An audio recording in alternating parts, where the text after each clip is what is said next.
This is the story of DMT, or dimethyltryptamine, a simple compound found throughout nature which has profound effects on human consciousness.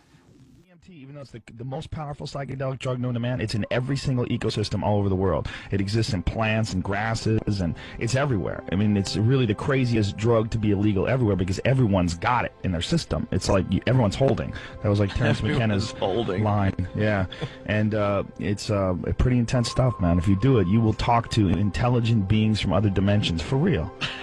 I mean, it sounds crazy. You would think that if there's something like that, it would be on the front page.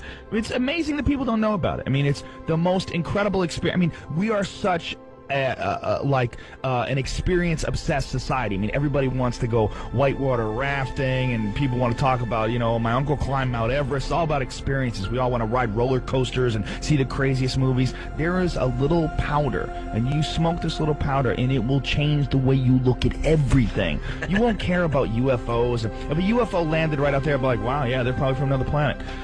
Whatever.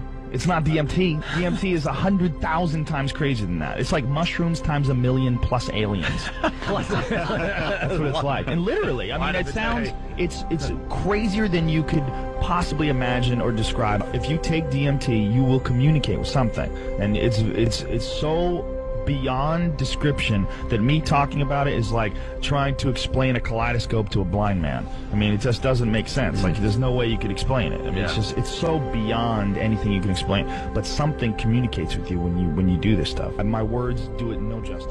The craziest thing about DMT, because DMT is literally like having a meeting with God. It's like having a meeting with divine, unbelievably wise, incredibly loving energy, like whatever it is, the source of everything.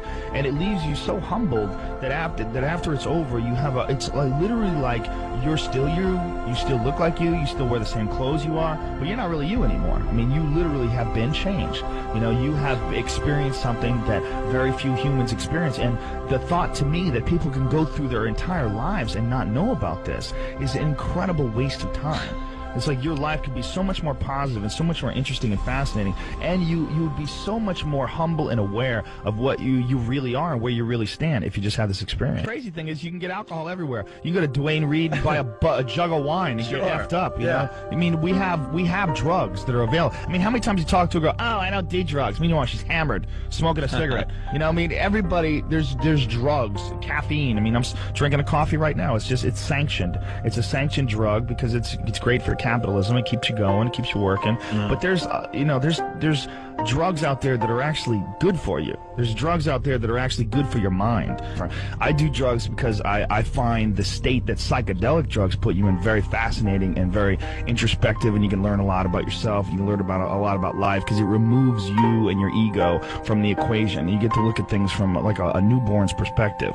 That's why I do it. I don't do anything like, I don't do coke or meth or anything dangerous, anything that's addictive. I have never done coke. I've never done speed. I've never done heroin. I won't do anything that can hurt you. But psychedelic drugs, they're very different. With this big blanket that we put on everything, we call everything drugs. That's a broad term that encompasses everything from like NyQuil to DMT. You know, I mean, they're all drugs. I mean, they all affect your consciousness. It's like, how do they affect your consciousness, though? I'm not interested in anything that messes me up. I'm not interested in anything that gives me brain damage or anything that makes me, you know, addicted to it. I'm only interested in things that can alter my state of consciousness for the better. It's very, very intense.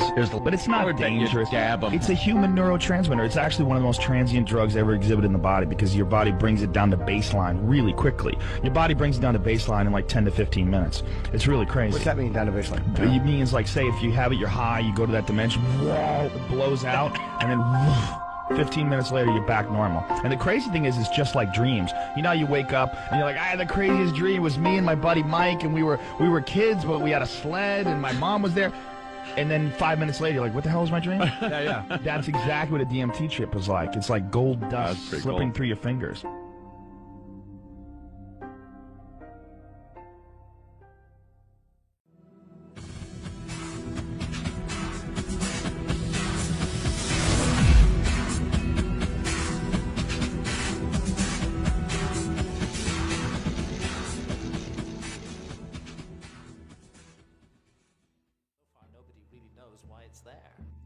Why is DMT in our bodies? Why is it in plants, all sorts of mammals? And what is the role it plays in humans? Why is there a part of the brain that seems to be, for lack of a better word, a God detector? I'm actually quite convinced that we're probing the biological basis of moral and ethical behavior. We're desperate to find new information, ideas, and so on that can transcend. We have to evolve.